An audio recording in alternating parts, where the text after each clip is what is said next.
You are listening to Life's a Vacay podcast, a weekly podcast series focusing on living a life without limitations. I'm your host, Cha Jones. Each week, I interview purposeful people about what they do and how they do it. Some have traditional professions, while others have designed unconventional careers. But what matters most is that they all are living a life where business and pleasure never separate. Each day is a vacay. So let's get started. Hey, Faye, how are you doing? I'm great. How are you? I'm fabulous. Thankful that you're doing this interview with Life's a Vacay podcast today. You are doing some amazing things. So what originally sparked your passion for travel and led you to start an international travel concierge business? I have to say I started travel when I was very young. My parents, they took us to, different countries as I was a kid. So when I got older, it was kind of like a no-brainer. I just wanted to continue that. And so it was really nice. I think the first time I traveled solo is what really got me, because I'm like, oh my God, I thought it was going to be difficult. I didn't know what to expect because I was used to traveling with family. But once I did it, I was like, wow, this opened up a whole new world for me because I met so many people. It became such an amazing experience. I was like, I want to recreate this over and over again. And so what was that solo travel experience? Where did you go and how was it in the sense that made you change how you saw travel? Yeah, I actually, it was way back when. So I studied abroad in London. Okay. And so once I got there, it wasn't like travel today. It was, I had to print out my MapQuest and figure out where to go, the whole thing. It wasn't like this whole phone map thing. I guess I'm telling my age now. But so it was a unique experience where I really had to just trust that what I'd learned and what I had done so far, would get me thus far, and have some faith because, that nothing would happen to me because, my mom was obviously very worried. And I was like, a little anxious, I didn't want to admit it, but I was a bit anxious about it. But once I got here, once I got there to London and just started to explore on my own and, look at the world and see the world in kind of a different light than what I had seen it before. I guess, a family travel situation is so much different from a solo travel experience. So, just being able to see the world and take it in on your own and kind of figure things out. That's really what opened my horizons to say, hey, this is the thing that I want to keep doing over and over again. So at that point, I'm like, I don't need anybody. I could just do this on my own, I love it. So, okay, I think Black people make up 4.3% of the population that study abroad. Hardly ever know where the study abroad office is. What interests you to study abroad? I had actually wanted to do it when I was an undergraduate, but just didn't have the money. And I'm like, I have to work. I don't know who gets to do these things, but I have to work every day to make my money. So I'm like, it's not possible for me. Once I got to law school, I actually worked too. But I was at the time working in the library, the law library. And there was a pamphlet there. And it was Study Abroad London. And when I looked at it, I was like, oh, yeah, I'm going to go. And I didn't have any money. But I was determined to go. I was like, I'm going to go. No matter what, I'm going to go. So I just kind of, like I always do, put together a strategy and figured it out. And, it worked out. So I'm happy that pamphlet was there that day. So yes, I'm sure you are, because it opens up so many other opportunities. So what has been some of your biggest challenges that you've faced, in launching the business or even in the travel experiences? What's some of the things that you've had to deal with and overcome? I think it was just launching, really. I think, I do consulting too, and the company's called Someday Started Today. And, we're always like, someday I'll do this, I'll try to, sometimes we try to do our little side hustles or having, our jobs or whatever. But it's like, one day I'm really going to go and launch this thing, So I think it's that really hurdle in launching. I think a lot of people suffer from failure to launch. And that's why, a lot of people have big ideas, big dreams, but they never actually execute on it. And so I think, if you can get out of your head about those little things, you can, easily maneuver. And for me, I wanted to start some sort of business, but the entrepreneurship that I had seen in the past didn't look so appetizing. So that was where my failure to launch came in, because I'm like, hey, this doesn't look so good. My father had been an entrepreneur probably since end of high school for me. And so I'm like, this doesn't look so good. But so that was kind of what gave me a bit of pause. But once I had moved abroad, I was like, you know what? I think really, there's nothing else to do. Either I'm going to do my own thing, or I'm going to try to find a job here. And, the average wage was very low. So I was like, clearly I'm not going to try to find a job locally. And plus I was like, this is my vacation lifestyle now, so I can't be working a job. So it was kind of like, I kind of, in a way, fell into it because, well, when you're living abroad, you're looking for, when you're traveling, you're looking for maybe either the best hotel or the best Airbnb. But when you're living abroad, it's all about like some place that's very comfortable for you, and some place that's also like Instagram worthy, because you still want that, right? And so I was staying in these different Airbnbs, and I was just like, hey, you know what?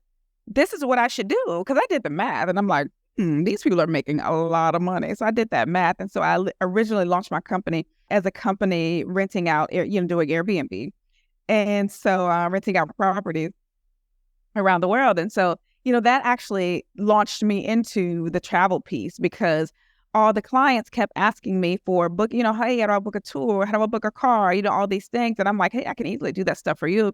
And so what I learned was this was the best way to continue my travel lifestyle. Not doing the Airbnb, which is very hands-on, but doing the travel concierge part of it. So that was really how I got into it. But, it was, at the beginning, because it's like, do I really want to be an entrepreneur? Do I really want to just get the easy check every other week? So I think that was the most pivotal moment for me, is when I had to make the decision whether I was going to go back to a job or whether I was going to become an entrepreneur.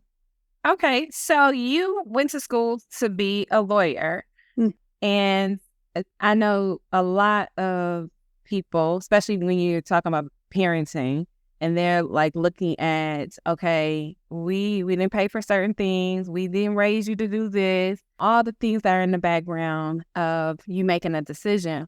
What prompted you to go this route and be an entrepreneur and have a travel business versus that good 9-to-5, or lawyers don't really work 9-to-5, but be a lawyer and pursue that career, which you have, went to school for?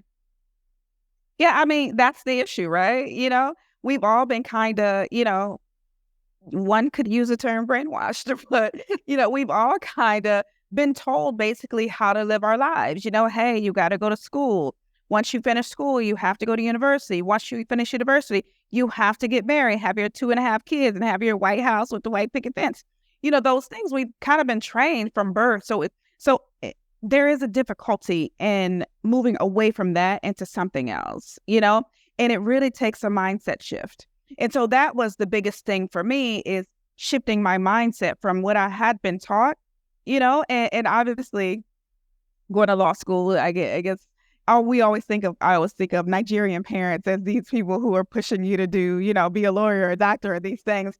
But our parents are the same, all our parents want us to do something great or something they can brag about to their friends, So, being a lawyer, they can brag about, but, my daughter, she just left her job and moved to a country, and then she wants to be an entrepreneur. It's not so, brag worthy, So I think, that's definitely a tough hurdle for any of us. But for me, I just wanted some freedom. I loved my job. I had if you have to call a job good, I had one. But now I'm of the mindset that no job is good, because it means you're subservient to another human. But I digress. But so, leaving that was tough, because, I was accustomed to that check every other week. However, what that check gave me was a lifestyle of living paycheck to paycheck, because if you think about it, no matter how much money you make, the more you make, the more stuff you acquire, So, and the more stuff you acquire, you're like, hey, now I have more bills. So it's like, how the song goes, bills, bills, bills. So it's like, money begets bills. So you get into this space where you're just, spending more and more money. So that was a tough thing for me, because it's like, hey, yeah, I'm making a lot of money, but I'm spending more of it because now I feel like I have to keep up with the Joneses. I need to drive the Lexus. I need to buy the house. I need to do all these things. So for me, yeah, it was tough leaving the paycheck, but it put me in a better space knowing that I had my freedom. And my freedom was I didn't have to go and worry about, business needs when it was time to take my vacation, which is a part of my life I actually love. And so my thing was I really wanted to discover a life I love and not just be in the life that I have to be in order to do the things that I love. So the transition for me was kind of a necessity and it wasn't something I woke up and decided one day. My mother passed away. And so for me, everything changed. It's like, well, let me think about this. She passed away at the age of 57 years old. At the time, I was 37. So I was like, if I'm on the same trajectory, I have 20 years. So I was like, what do I want to be doing with my 20 years? Do I want to be coming to this office every day, going home, eating, sleeping, and repeating? Or do I want to just be doing the thing that I love? And so I was like, hey, I have to figure out exactly how I'm going to be able to sustain a life once I've discovered this life I love. But once I did the math, I'm like, listen, this life that I love, like I can never have it with a job. Never, So for one, I don't have enough money because I'm paying my bills, all the time. That's all I do with my money. Two, even if I save, when am I going to spend said money? Because business needs calls for me to be here at this job. So it was easier for me because I had faced this terrible life challenge and this terrible tragedy that happened in my life, but it pushed me to live my best life today. It pushed me to be in a space where, hey, I need to discover a life that I love, because if I'm pushing 20 years, if that's all I have, I want to give this life everything that I have, and I want to take everything I can out of this world before I leave it. So that was really the logic. So it wasn't it. I guess for most people, it's not an easy decision because you're like, hey, I have all these things and these people, who count on me, and my mom, and my dad. For me, it was like, hey, the thing that matters most to me is no longer available to me. So, why not just make sure I maximize the 20 years that I have? So that's what made me make that leap. Wow. I'm sorry to hear about your mom, but it just allowed you to, I guess, be on purpose and to just walk your path, right? So there are a lot of people who struggle with that, right? They have been indoctrinated, as you've already talked about, to believe that, climbing the corporate ladder and having the things really make you the person that you need to be, when actually it's how you show up and how you live. And if you live authentically, what do you say to people who are struggling with that, struggling with the fact that, I do have this life that I have aspired to live and it no longer fits who I am. Like, I really want to show up authentic and I want to go out here and, I'm going to pack my bags and I'm going to go to Prague. How do you encourage that person to, get out of that space and to get in the space of living on purpose and doing what it is that they feel like they're called to do? Yeah. Well, you have one of two choices. You can stay in the life you have now and be miserable because you've already made that decision that this isn't working for me. So you can stay in that life and continue as you are. And that's what everyone does, right? It's the road most traveled, which is great. You won't have, it won't hurt you, it won't kill you. You won't die. You can continue to live that life. You can thrive, but there's more value in taking the road less traveled, because that travel is the one that's going to bring you to true success. And true success is happiness and freedom.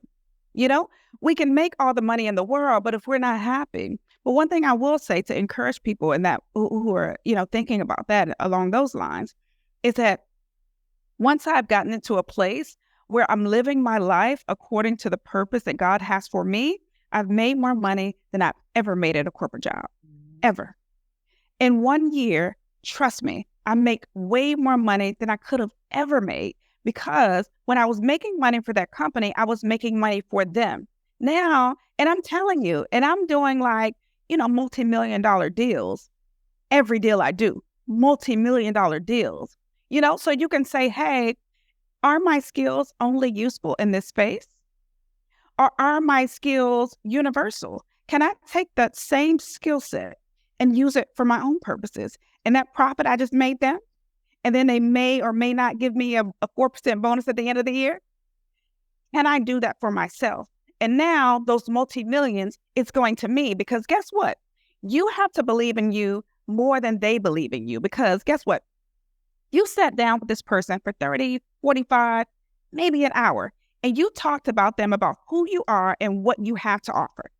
Within that time, they made a decision. I'm going to give you 6 figures because what you have is so valuable to me. What you have on the inside can make me so much money that I'm going to pay you 6 figures. Now, they saw the value in you. Now it's up to you to see the value in yourself and make a decision to discover a life that you love today. Because let me tell you, the opposite is, yes, it's the road that everyone travels. That's great. It's easy. It's comfortable. But what I'll say to you, it will land you at 66 and a half, which is the retirement age in the U.S. It will land you old and with no options. Because now it's too late. Is that when you're going to do your thing? Because I would always say, hey, when I retire, I'm going to travel the world. When I'm 66 and a half, are you serious? How does that work? It's not going to happen. If you look at retirement people, retirees, mostly they die right away. Or they're so their bodies are kind of giving up on them. They're not as limber as they used to be. They can't run around different countries and, explore. Some of them can't even sit in the airplane seat for several hours at a time. So do you wait until then, or do you live your life today? My advice, life is short. Live now. I love all of that. I forgot I was on mute.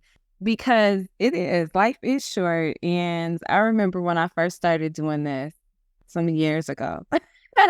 And, I didn't tell a lot of people because I didn't want them questioning, where I was going. Why would you go to South Korea? Why are you doing this, that, or the other? Because I knew that they wouldn't understand. However, since then, so many people, especially African Americans, are doing this, and it's like second nature. And so I see a lot of young people who are either skipping college or doing remote years or whatever, so that they can really experience life. And I'm I really wish that at the time I was growing up, it was a lot more acceptable.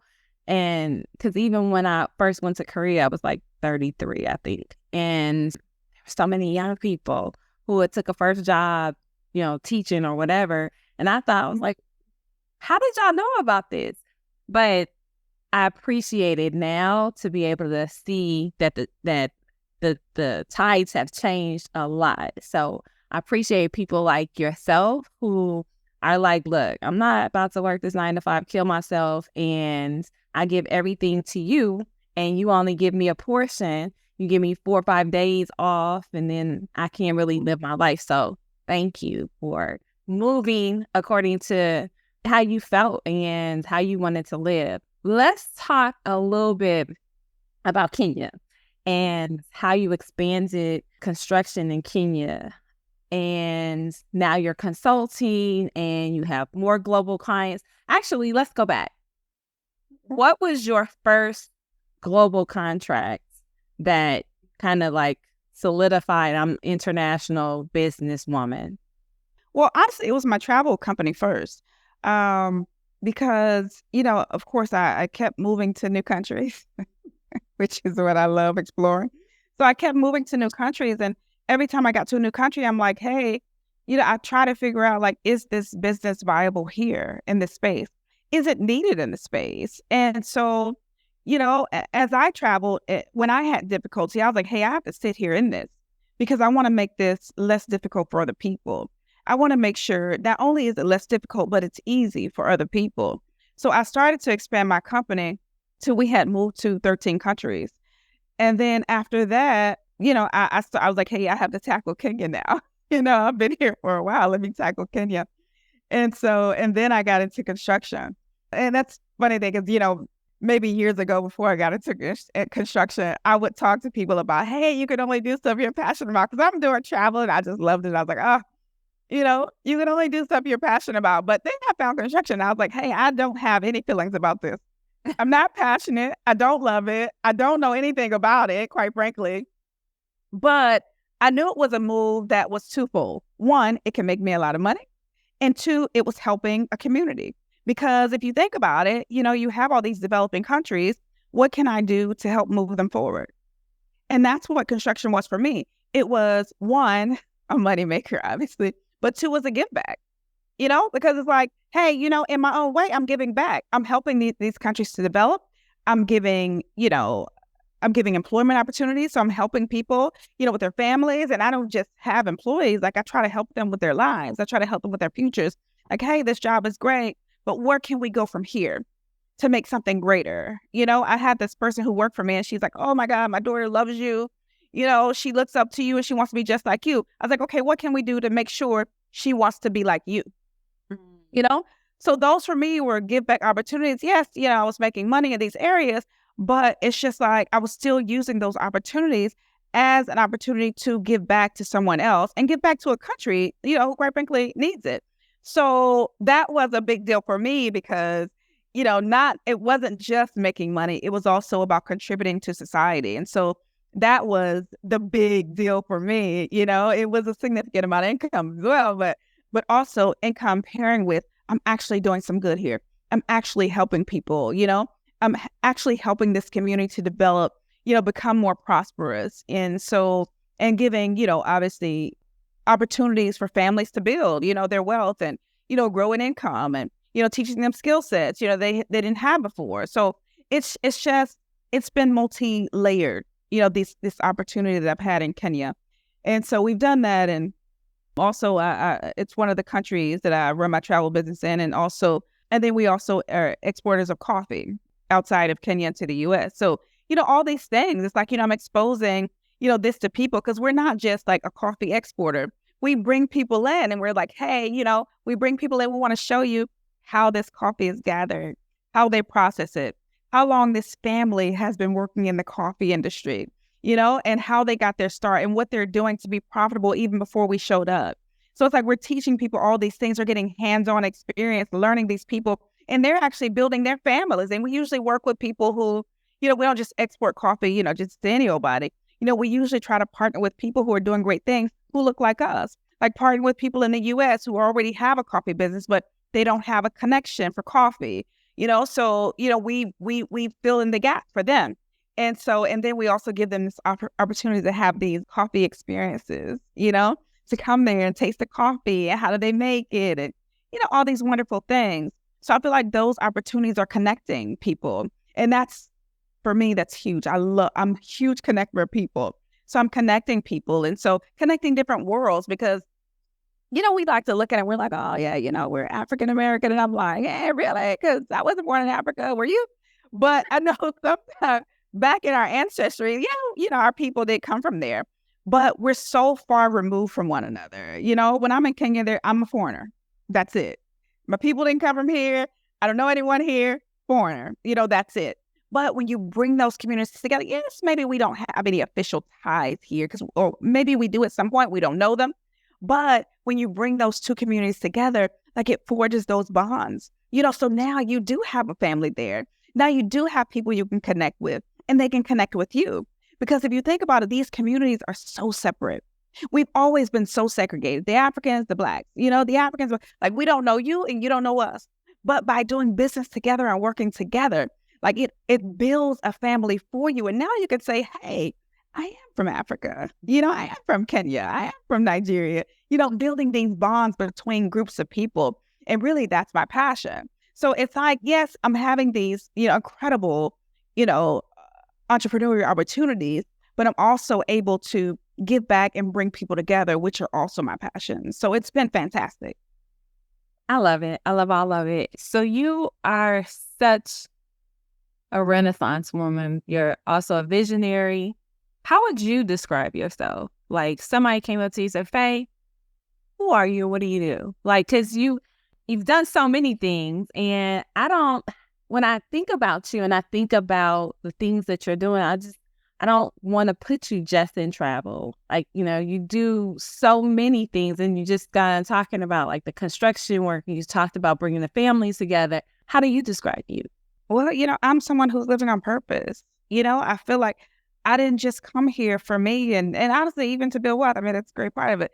But, I didn't come here just for me. Like, I wasn't placed on this earth for me. I came here for a purpose, and that's what I'm doing to execute my purpose. I don't think, people are like, oh, how did you put together this plan? And I do put together a plan, but once I put it together, I just go. A lot of people take it, they sit on it for years. Like, oh, how am I going to do this? And, if you sit on it for years, you talk yourself out of it. That's the problem. Hey, everybody, it's Cha Jones, and I am super excited because I have a new book. Yes, a new book.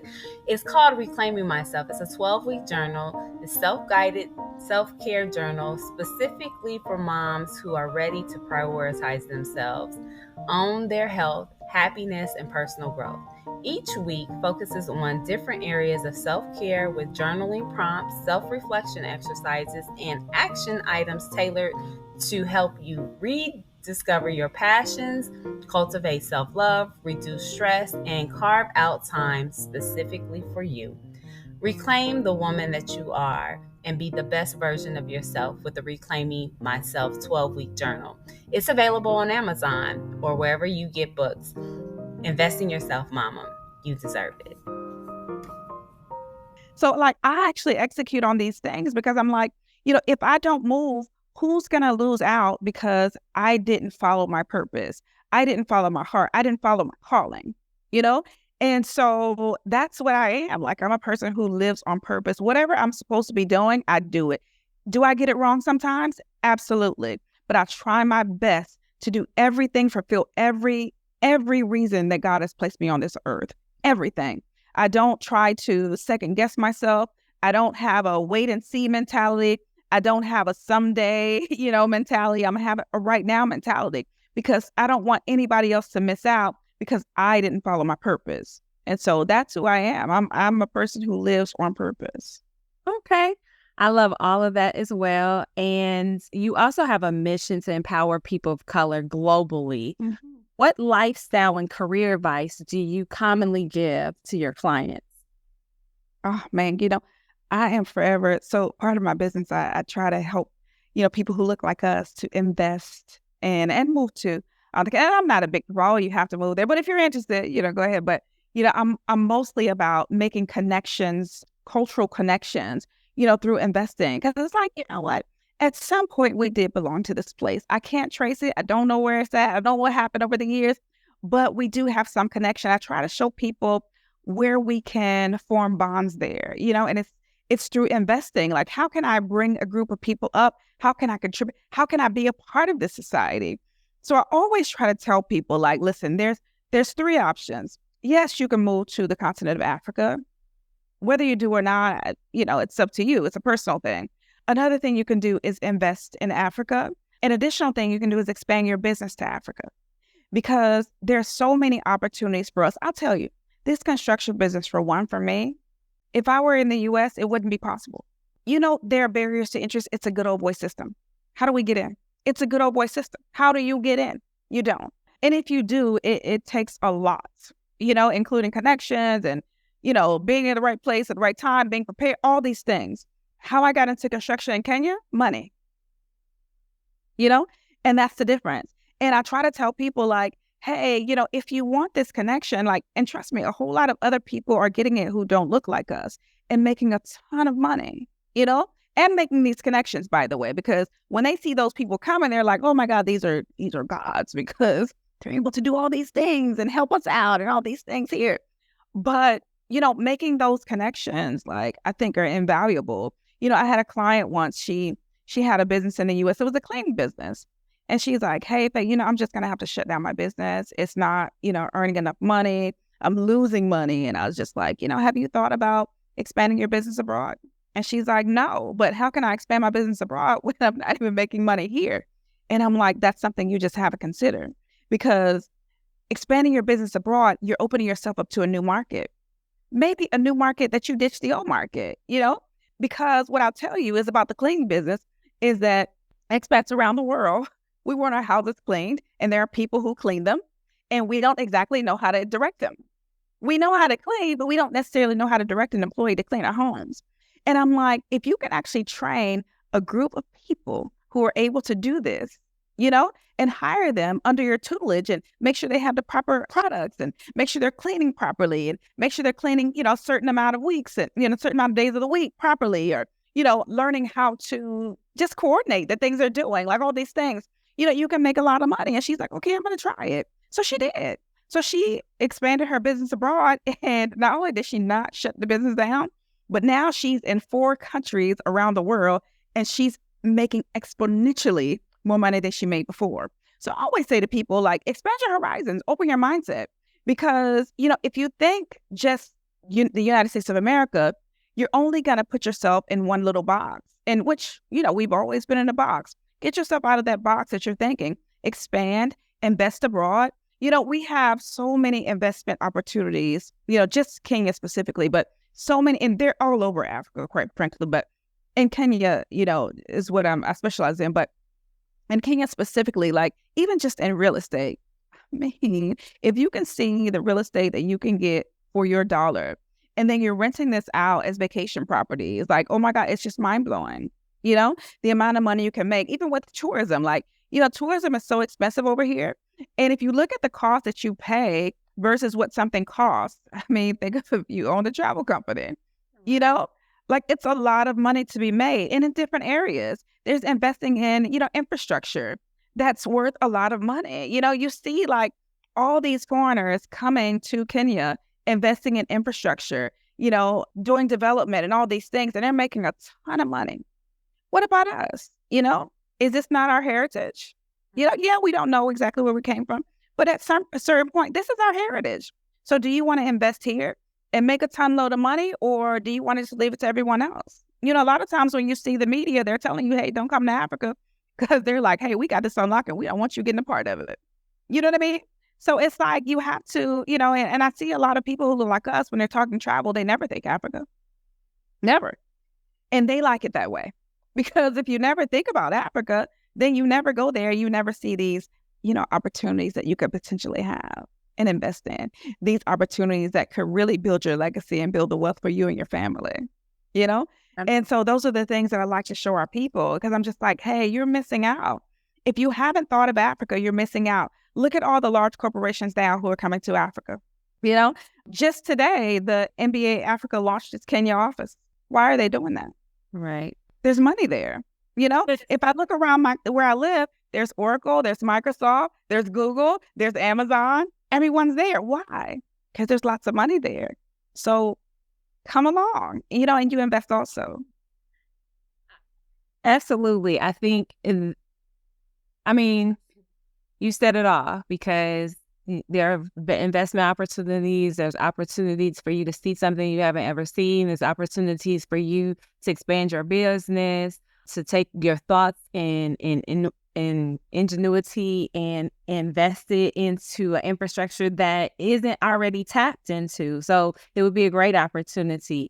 Now, for you, because I also have to bring it to like being a vacay, you're doing all this work, you're helping people eat along with you. And so that's amazing. But how does Faye integrate her life, working and playing? How does that happen, and what does that look like?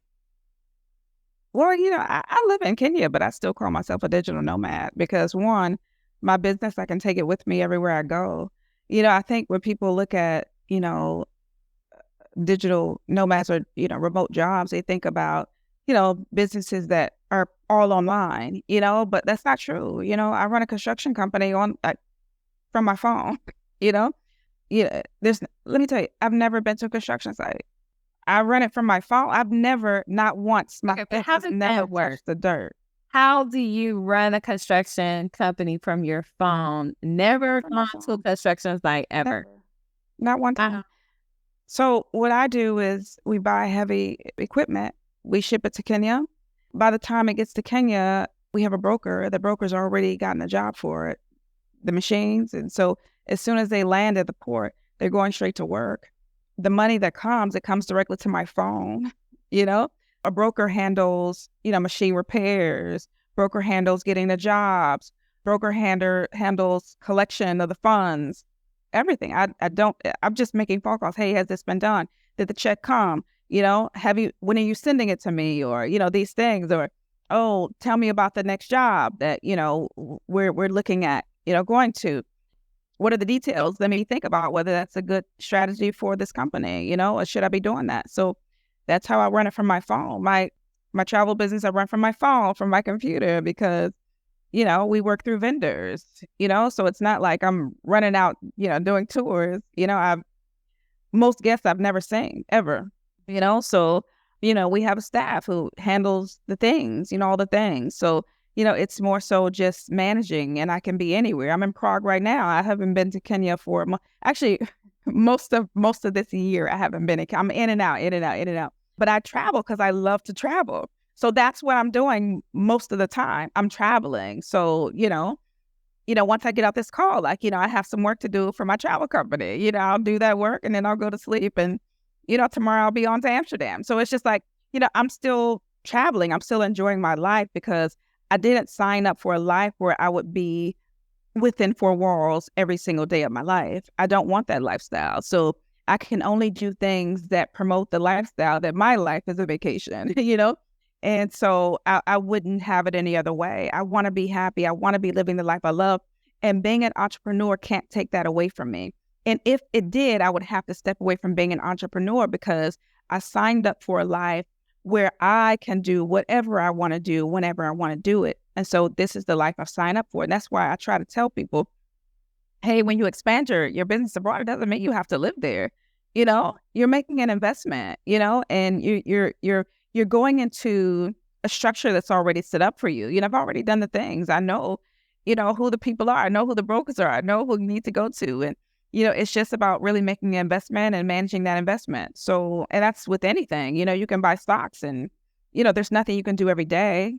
You're making your investment, and then you're managing that investment. So it's the same with, expanding abroad. And so it does take some legwork in the beginning. Just honestly speaking, you have to go and do your initial legwork. But after that's done, it just, the business kind of runs itself if you've set it up right, by the way. So let me ask you this. As though you have the opportunity to travel, you can work from your phone. What's the things that you do that you're like, look, I spoke to a lady yesterday, and she lives in Mexico, and she said, I built wellness into my life. Like, I'm going to go to the spa. I'm going to go to the gym, do all these things. Like, what have you built into your life that is important to you that you're not cutting out no matter where you go? Yeah, I just, honestly, I live my same life no matter where I go. Like, those things are important to me. I'm going to the gym now, and I have a thing I'm covered, but, I go to the gym, I do my work, but my main thing is that I have to have some good food. So no matter where I am, I need some good food. And that's kind of like, my happy place, finding some good food.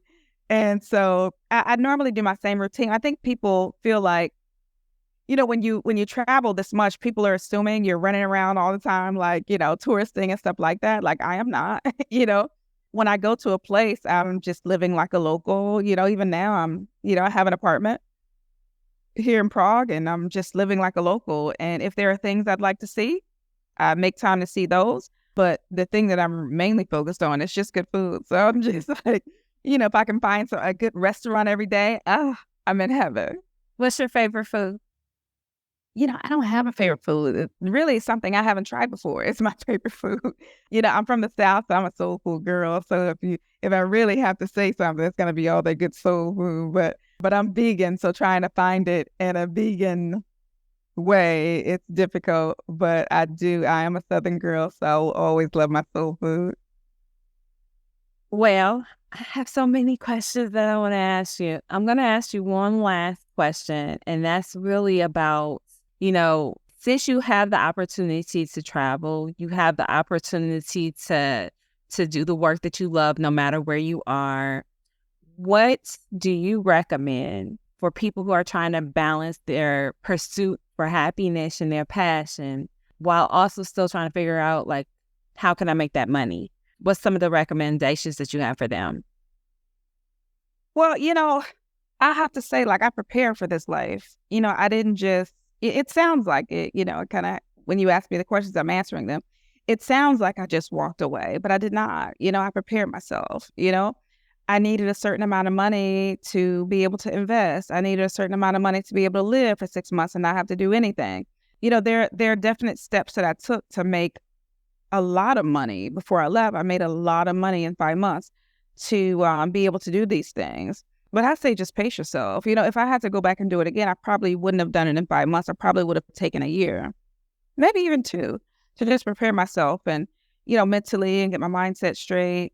But honestly, if I had to do it, I would do it the same way. But I would just say, really prepare yourself. There, listeners, are you ready to escape the hustle and bustle and design your own slice of paradise? If so, join us this October for the Design Your Soft Life retreat in the breathtaking beauty of Tulum, Mexico.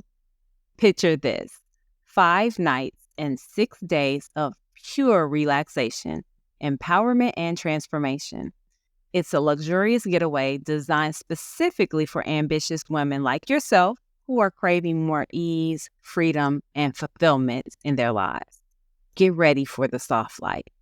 Embrace yourself in daily workshops, meditation sessions, and one-on-one coachings, all set against the backdrop of Tulum's stunning beaches and lush jungles.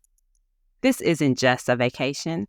It's a journey of self-discovery and empowerment back to your authentic self. So, pack your bags and get ready to design the life you deserve. Spaces are limited, so reserve your spot on the waiting list now at bravosista.com. That is BRAVOSISTAH.com, and click on events and get on that waiting list. We'll hope to see you there. Because you can't just say, hey, people do. I'm going to walk out the door now. For me, I have to have like some sort of comfort level. Like I needed, money. So when I walked out, I had in my pocket $30,000, not in my pocket, but you know what I mean? I had $30,000. So I was like, hey, with this $30,000, I'll figure it out. And so being able to have the time and space to figure it out is nice, because you do need time to figure out what it is. Even the first thing I did that ended up not being the thing, I did something else. So I just say, be patient with yourself. And if you're looking to make money, look around you. If you're in the United States of America, it's obviously easier because there are so many ways to make money. When I was getting ready to move abroad, I was doing like several side hustles.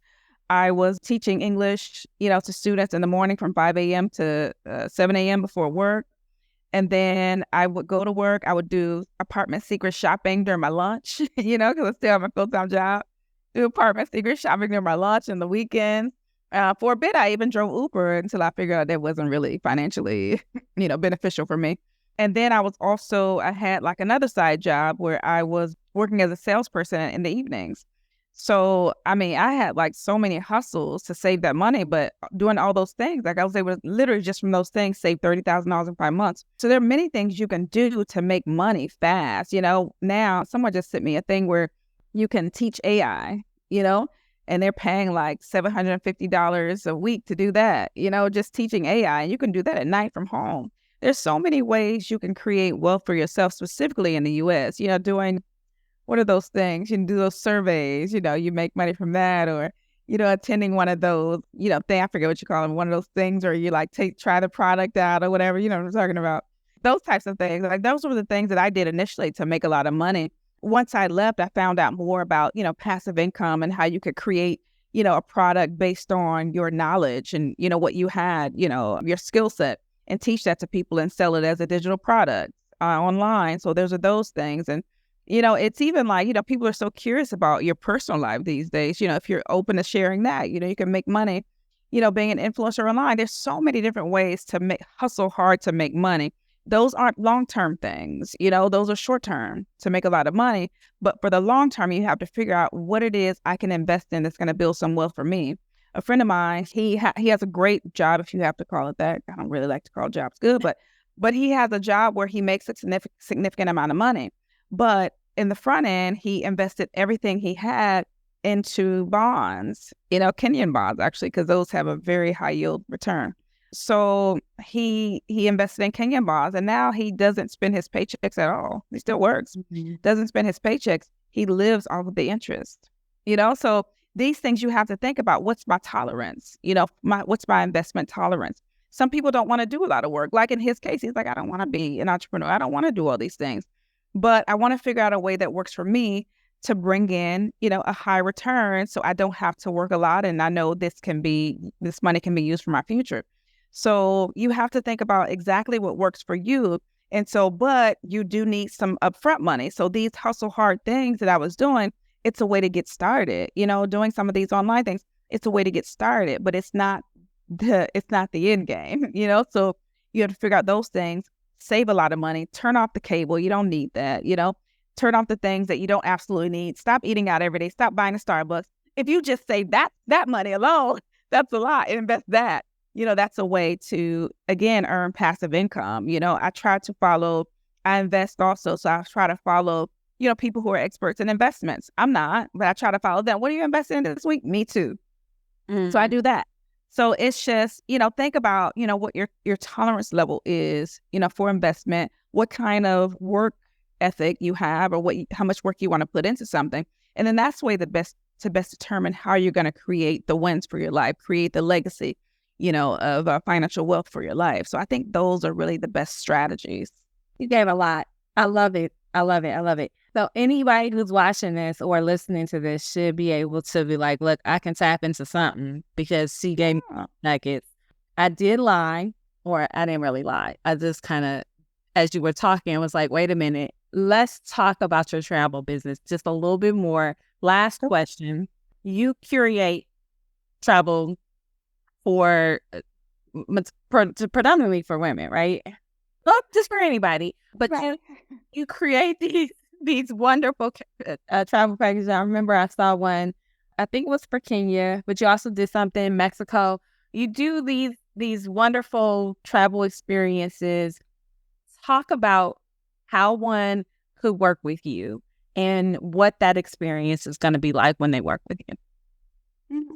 Well, first and foremost, I have to say, men started my business. Oh.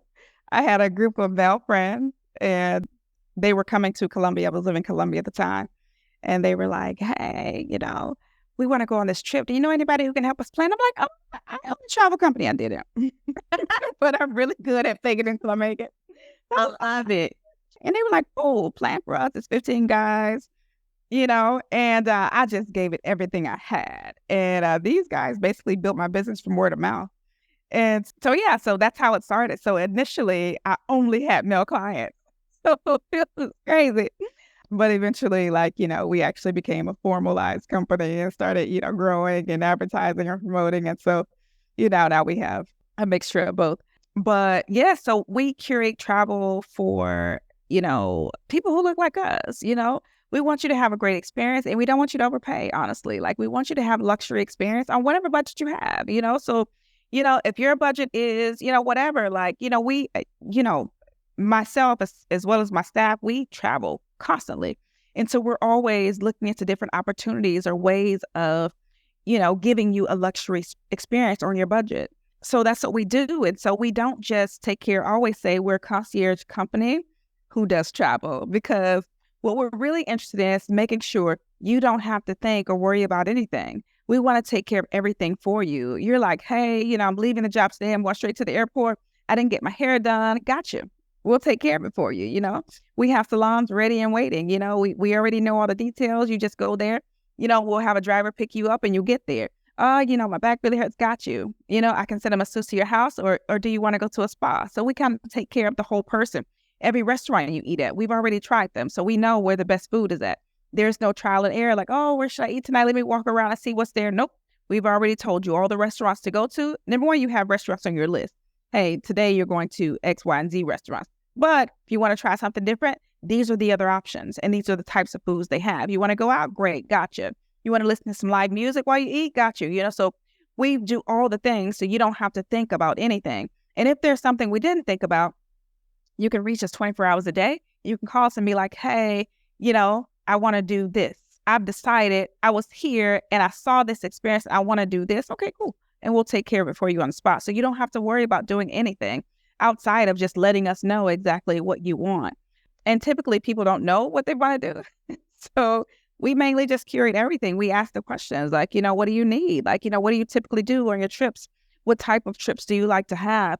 And we curate those. And we're full service concierge company who focuses on travel. So, we do all the things. Like what I don't like is for people to go on vacation and have to work. Like, you work at your job. You shouldn't have to work for your vacation. So we just handle all the things for you. So you literally don't have to think. Once you arrive to the country, you've already paid for everything. You only reach in your pocket for some souvenirs and for whatever meals that aren't covered. So we take care of everything, and we're high level service. We can get everything from, an apartment if you want that, to a private jet or a yacht if you want that. So we can send you on a helicopter, anything you need. We can take care of it. Our reach is very, very far. And, we're a strong company now. We've been in business for about 8 years. We're located where we have bases, headquarters in about 13 countries. And so, through those countries, we work through the other countries. So, we really do our best to make sure our clients are happy and worry-free. Girl, I love it. I already saw myself on the yachts and all of that. And I'm excited. Tell people how they can find you. Yeah, you can find me online at thehightsocollective.com. You can also find me on Instagram, on all the platforms, LinkedIn, Instagram, Facebook, The High So Collective. So you can find us on all platforms at The High So Collective. Absolutely. Thank you so much, Faye, for taking this time talking to us and sharing your knowledge, a wealth of knowledge that you have. And I hope to have you on again, because there's so many things I didn't get to ask you that I would love to ask you, but thank you again. And it's been our time. So remember, if there's something you want to do, always do it. Don't hesitate, because waiting only procrastinates the mission. So thank you. Thank you so much.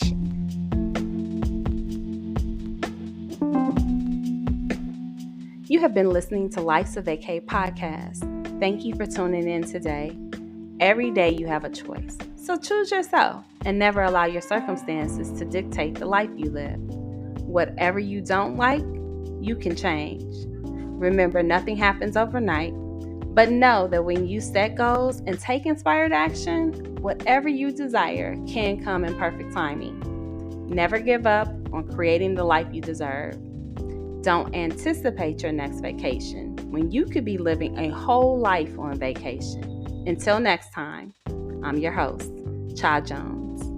Please remember to like and share this podcast so that others can be inspired. Peace.